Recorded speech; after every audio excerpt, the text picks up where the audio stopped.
multi-mode of payment, you should press Alt-I.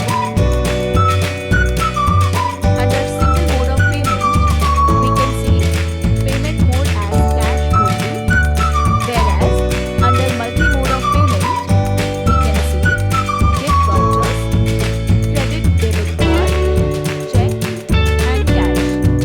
Here, as per information, cash tendered by Mr. Ajay Patil is rupees 8,500. Select later, cash. Total invoice amount 8,100 rupees. Cash tendered, that is 8,500. And balance of rupees 400 given back to Mr. Ajay Patil. Update narration. Being point of sales